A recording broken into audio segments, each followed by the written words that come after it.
Voltando a falar sobre da cura à identidade, vivendo como filha, no vídeo anterior nós estávamos aprendendo sobre as 9 maneiras de simplificar a sua vida.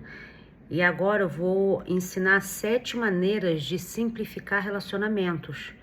Isso tem a ver com você ter a sua identidade firmada, você se conhecer e não depender de aprovação dos outros, né? Então, a primeira maneira de você simplificar os seus relacionamentos é que você não precisa agradar todo mundo. A gente tem um engano de querer agradar todo mundo para ser aceita, né?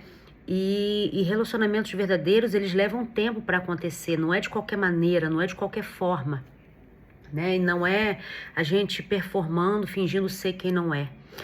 A segunda maneira de simplificar os relacionamentos é você entendendo que pessoas vão te frustrar. Quando a gente gera expectativa relacionada às pessoas, isso nos causa dores exponenciais. Às vezes a gente espera tanto das pessoas, a gente quer colocar expectativa, sendo que essas pessoas vão te frustrar. Então a gente não deve esperar isso de pessoas. Então a gente tem que parar de ficar criando expectativas, querendo imaginar querendo imaginar como as pessoas vão ser com você, sendo que na realidade não é. Você fica criando um mito dentro da sua cabeça, né? A terceira maneira é não viver a vida dos outros. Você tem que cuidar daquilo que Deus te confiou. Não tente ser como ninguém, não tente viver como os outros vivem, nem viver a vida de outras pessoas, né? Você tem que cuidar daquilo que Deus te confiou. Você tem cuidado da sua casa, você tem cuidado do seu trabalho, você tem cuidado dos seus filhos. Às vezes você quer cuidar de todo mundo, vive a vida dos outros, mas não vive a sua, né? O quarto é não dê conselhos não pedidos. Nem todo mundo quer uma direção. Às vezes a pessoa só quer desabafar com você e você está lhe dando uma direção, dando conselhos e a pessoa nem te pediu. Às vezes você se torna até chata, né, por dar conselhos que a pessoa não te pede. 5. Elogie mais do que critica. Talvez você já lidou com pessoas que, quando te viam, te criticavam em tudo, relacionado a várias coisas. E aqui a gente aprende que a gente não deve criticar. A gente tem que elogiar mais, espalhar vida, falar palavras de amor, porque quem nunca acordou, foi na padaria e encontrou aquela atendente mal-humorada, aquilo destrói o nosso dia. Agora, quando você também está mal-humorado e vai num ambiente onde a pessoa te recebe com um sorriso, aquilo muda totalmente também.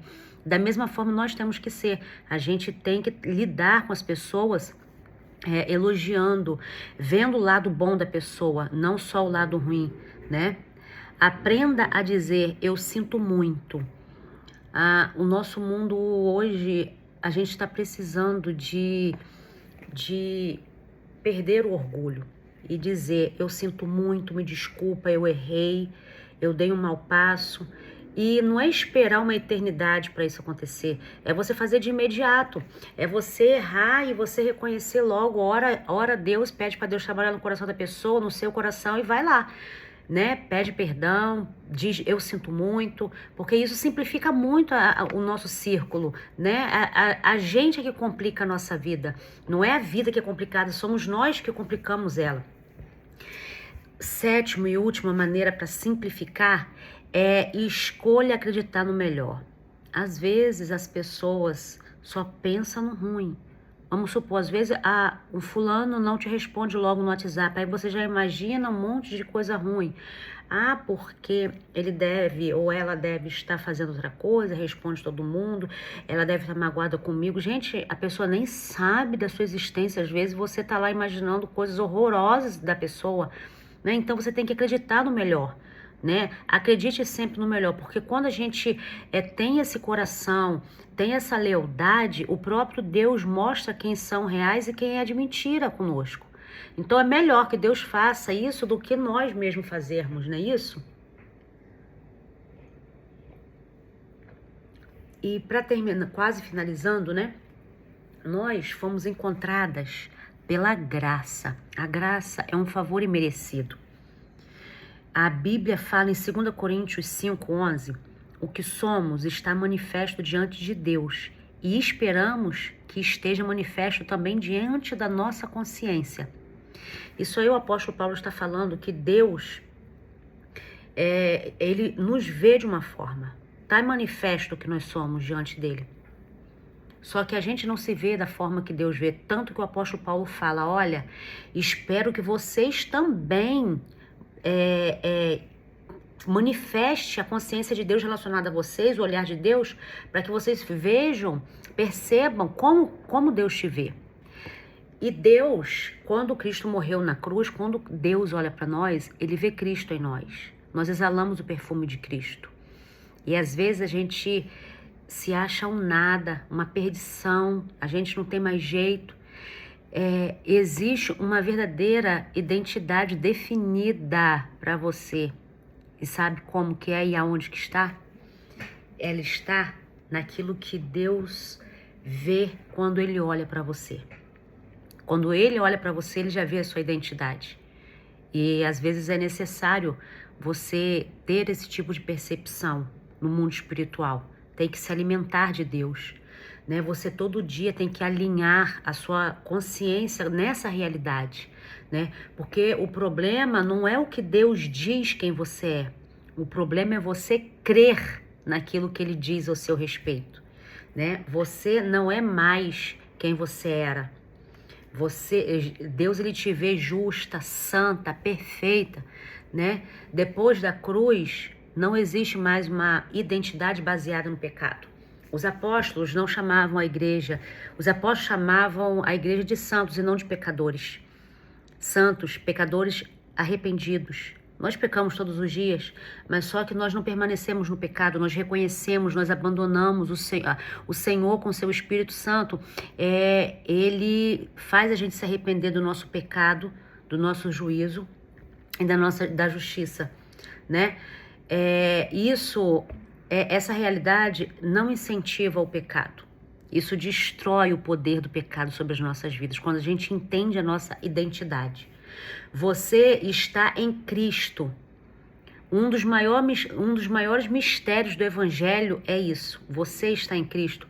Você não está apenas seguindo a Cristo. Você está nele, enraizado na videira, né? Isso muda tudo. Por quê? Estar em Cristo significa que você carrega a natureza dele, você tem a identidade de Cristo, você participa da vida dele, você é herdeira com ele.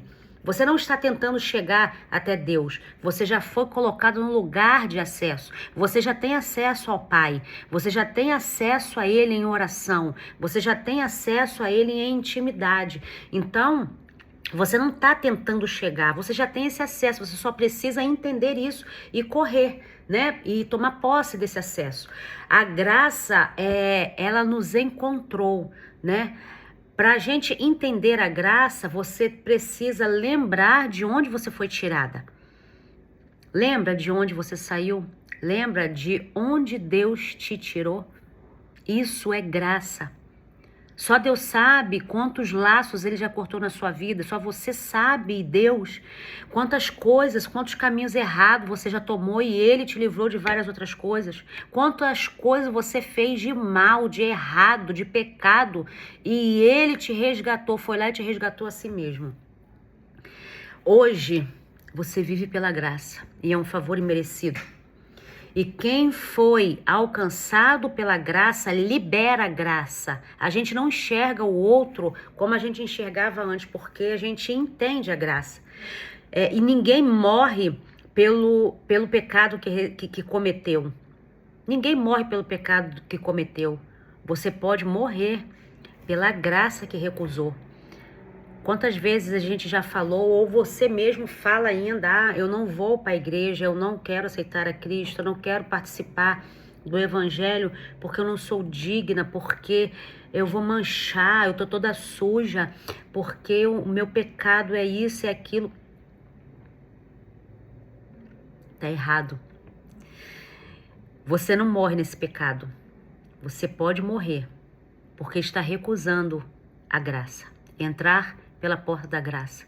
Cristo morreu por mim e por você. Cristo morreu pelos nossos pecados. Ninguém vai para o inferno por causa do pecado, mas porque recusou essa graça onde Cristo, ele olha para você e fala: eu te perdoo, vem para os meus braços. E talvez é isso que você precisa hoje, é você se arrepender, é você pedir para ele te lavar pelo sangue dele, é você pedir para ele te perdoar. É você pedir para ele, é você dar nome aos seus pecados. Senhor, eu pequei aqui, por favor, me aceite de volta. Eu preciso te encontrar, porque você já foi encontrada por ele. Acesse esse lugar de filha, de herdeira de Cristo. Você não é mais a sua dor, você não é mais o seu passado, você não é mais aquilo que te feriu. Você foi encontrada pela graça, você foi encontrada pelo amor, você foi encontrada por Cristo. Então agora você tem que viver como quem foi alcançada por essa graça, porque Deus não está apenas te curando, Ele está te ensinando a viver como filha. A sua condição hoje é de filha, de herdeira. E finalizando essa série Bálsamo, de cura das emoções, o bálsamo, ele curou feridas, mas a cura, ela não é o destino final. Deus, ele não quer apenas tratar as suas dores, como ele tratou você que me acompanhou durante esse seminário. Ele quer revelar a sua filiação. Porque mulheres curadas, elas ainda podem viver como órfãs. Mulheres curadas, tem muitas mulheres curadas que ainda vivem como órfãs, que não têm acesso, que não acessou as realidades que Deus já liberou para ela. E é por isso que a nossa jornada terá o título de paternidade. Nós iremos começar uma nova jornada sobre paternidade. Você entrou num conhecimento para Deus tratar das suas dores. Então, você foi curada. Agora está na hora de você aprender a filiação, a paternidade. Porque a mulher ferida, ela precisava de cura. Mas a filha precisa conhecer a voz do Pai. E essa é a nossa nova jornada que nós entraremos. Eu espero que Deus tenha falado ao seu coração e que você possa acessar essas verdades em Cristo. Até a próxima.